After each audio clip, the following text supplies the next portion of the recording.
Worry, Darling just released in theaters following some controversial headlines, as well as Avatar has a re-release in IMAX, and statistics show Avatar re-release has earned more money than Don't Worry, Darling. Let's talk about why we think that is, kind of, what are the experiences of both, what's going on with these films, and yeah, Vince, we have some headlines here. You want to get into it? Let me just preface this by this. Yes.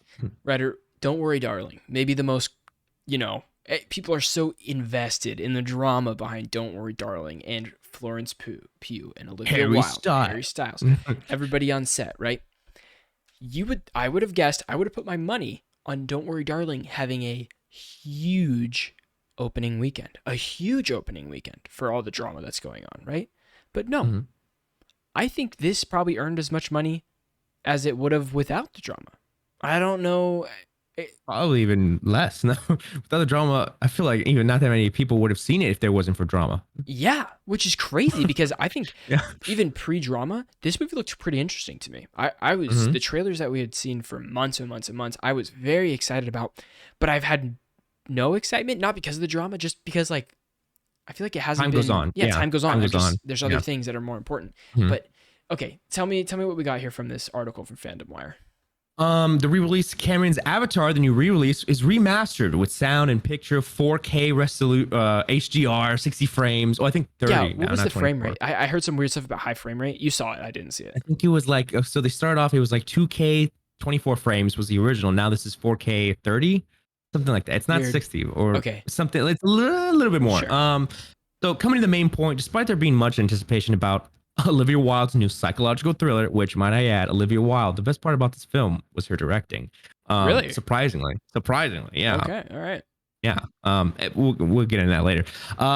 Which even features two of the most popular names of all time. No, I mean, now, Harry Styles and Florence Pugh.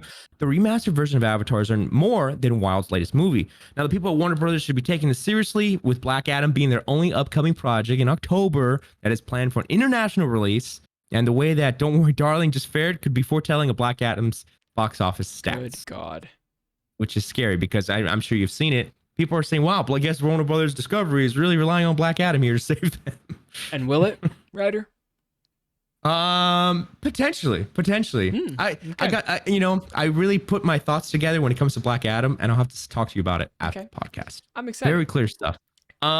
Okay, the embarrassing stats, the difference between the re-release of Avatar and Don't Worry, Darling should spark worry among the main people at Warner Brothers, and fans undoubtedly agree. The cancellation of the highly anticipated Batgirl and the shelving of numerous fan-favorite shows from HBO Max wasn't very well received by DC fans, as well as those who were watching the non-removed TV shows. Warner Brothers does indeed have a lot of catching up to do. Yeah, this is scary. I also didn't know that WB was publishing Don't Worry, Darling. Don't Worry, Darling, yeah.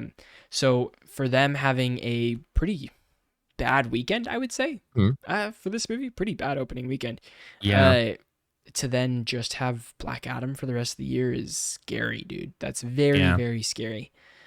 And we see, The Rock, he's putting a lot of money into the advertising for this. So I'm sure he is. Even though there's a lot of money in advertising, we'll see what the movie does. But sorry. It just matters if people show up. If people show up to the movie, then it doesn't have to be good. It's just a matter of how much money it makes in the box office. So this is just crazy to me. I don't know if I have tons of crazy insight on why people did this, but if you're watching this video, you're either interested in Avatar, Don't Worry, Darling, or some piece of that. Did you see Avatar re-release, or did you see Don't Worry, Darling? Did you see both? Did you see neither? I'm in the neither camp, and I don't really I'm not rushing to go see either of these.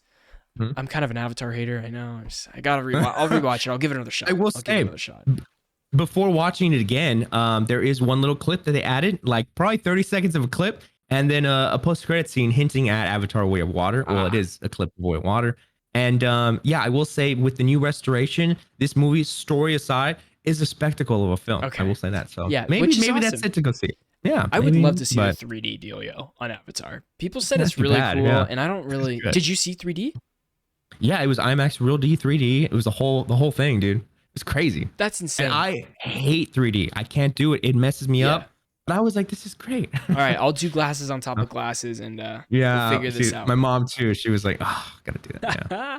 Pretty funny. Well, guys, if you're new to Strictly Casual, we do movies, gaming, TV shows, streaming, all that good stuff. You can stay right here.